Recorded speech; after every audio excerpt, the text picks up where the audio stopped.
আসসালামু আলাইকুম। কেমন? এই গরিবের দোকানে একটা রেডমি মোবাইল এসে ডেড অবস্থায়। তো আজকের এই ভিডিওতে এটার স্টেপ বাই স্টেপ মানে চেক করার চেষ্টা করুন। First of all battery 2.7 volt, মানে ভোল্টেজ আছে কিছু একটা। লাগাইলাম আই চার্জারে, দেখি কত এম্পিয়ার পায়। একবারে 0 0, মানে চার্জ পাই নাই। তো জায়গা এখন চার্জ যদি পানায় ডিসি রিডিং নিয়ে চেক করুম আর কি। ডিসি রিডিং মানে ডিসি পাওয়ার সাপ্লাইতে এটারে মানে গ্রাউন্ডে লাগাইয়া পজিটিভ তারটা ব্যাটারি কানেক্টরের পজিটিভে ধরে পাওয়ার বাটন মারুম। টিভি দেওয়ার পরে চেক করুম কত রিডিং নেয়, বুঝছেন? তে টিভি দিলাম, দেওয়ার পরে দেখি 73-তে স্টক। 73-তে যদি স্টক হয় তাহলে বেশিরভাগ ক্ষেত্রে ইএমএমসি ইউএফএস এর প্রবলেম হয়, কিছুমান টাইমে আবার সিপিইউরও প্রবলেম হয়। তো এখন কাহিনী হচ্ছে কি, চার্জ যদি ডিটেক্ট করতেছে না তাহলে চার্জিংয়ের নিগে মেলা মাথা মারছে আরেকজনে, আমার বগলে নিয়ে আইছে। এখন কন্ডিশন হয়েছে কি, এটা রেডমি 9 পাওয়ার মোবাইল, বুঝছেন? এখন চেক করুন কম্পিউটারে অটো পোর্ট বানায় নাকি। যদি অটো পোর্ট বানাইলেও তাহলে এর মধ্যে একটু অন্য টাইপের কাহিনী আছে। সিপিইউ এমএমসির মধ্যে আগে জান রাখবো না। অটো পোর্ট, হ্যাঁ অটো পোর্ট বানাইছে, এই যে অটো পোর্ট বানাইছে। গতিকে এই মোবাইলটার এপিটিআইসি আছে। এপিটিআইসি মানে কি কাম করে, কি সমস্যা, ওটা যদি না জানেন দরকার নাই অত জানার। মূলত এপিটিআইসির বগলে আনের এই দুইটা ক্যাপাসিটর থাকে। ওই ক্যাপাসিটর দুইটা খুলে দিলে এটার প্রবলেমটা সলভ হয়ে যাবো গা। রেডমি 9 পাওয়ার, পোকো M2 আরও কিছুমান রেডমির মোবাইল আছে যেটা নাকি এপিটিআইসির বগলে ক্যাপাসিটর শর্ট হলে আরে মোবাইল অটো পড়ে জায়গা, কোনো চার্জ ডিটেক্ট হয় না, মোবাইল অন হয় না। তো আমরা ওনকার টিনটা উড়ামু, ছোট্ট একটা টুফিন নাগাল, এই যে টিনটা, এই টিনের তলে দুইটা ক্যাপাসিটর উড়িয়ে দিলে মোবাইলের প্রবলেম 100% সলভ হইব।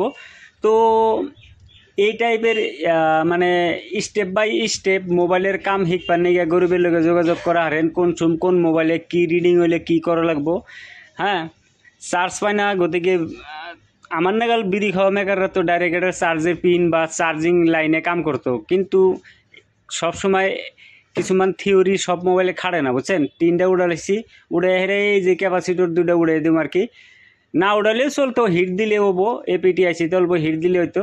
তো টিন উড়াইছি, উড়ে হেরে মাদারবোর্ডটা গরম আছে, অল্প ঠান্ডা করুম, ফ্যান একটা লাগাইয়া মাদারবোর্ড ঠান্ডা করার পরে এটা চার্জে লাগামু, তারপরে চেক করুম।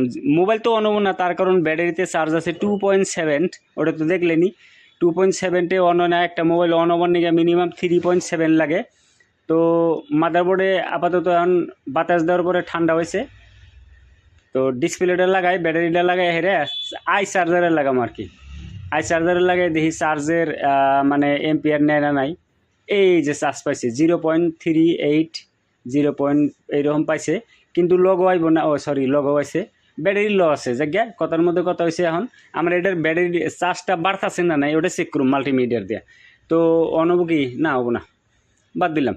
এখন মাল্টিমিটারটা চেক করি, যদি ভোল্টেজ বাড়তেছে তাহলে টেনশন নাই, একটু পরে মানে দেখি 2.8755781, হ্যাঁ ভোল্টেজ বাড়তেছে, তাহলে আর তো সার্কিট অ্যাক্টিভ হয়েছে বা চার্জও নিতেছে। 3.7 বা 3.6 হলে হারে মোবাইলটা চার্জ হবো বা অন হবো। এক দর বসেছিলাম, ভিডিওটা কাটে দিছি ওখানে দেখি। এখন আপাতত 2% অন চার্জ হয়েছে, গতিকে এখন পাওয়ার বাটন প্রেস করে মোবাইলটা অন করলে অন হয়ে যাবো আর কি। আশা করি ভিডিও সম্পূর্ণ দেখছেন। যদি দেখেন তাহলে ভিডিওতে একটু কমেন্ট করেন। একটু ভিডিও বানাইতে অল্প কষ্ট মষ্ট হয়তো, বুঝছেন? দুই একটা কমেন্ট না করলে তোর ভিডিও বানানো মন ধরবো না। তো রেডমি 9 পাওয়ার, পোকো M2 মোবাইলে এই ধরনের সমস্যা এলে এপিটিআইসির বগলে থাকা ওই দুইটা ক্যাপাসিটর উড়িয়ে দিলে প্রবলেম সলভ হয়ে যায়, বুঝছেন? রিডিং স্টক নিচে নিগে আমাকে ওই এমএমসি সিপিইউতে যাওয়ার দরকার নাই। মন চুক্তি এই মোবাইলটা অন্য মেকারের বগলে নিয়ে গেলে এটার মধ্যে এমএমসি সিপিইউ রিভেল করে বিধি ইচ্ছা করতো। গতিকে সব সময় সব জায়গায় মোবাইল দেও না কেন, এটাও আনেরা জানেনি কম বেশি পরিমাণে। তো ফার্স্ট লোগো এখন আইলো সেকেন্ড লোগোর পরে মোবাইলটা অন হলো, জায়গা টাচে মাসে কাম করতেছে, আর 2% না 3% চার্জ আছে।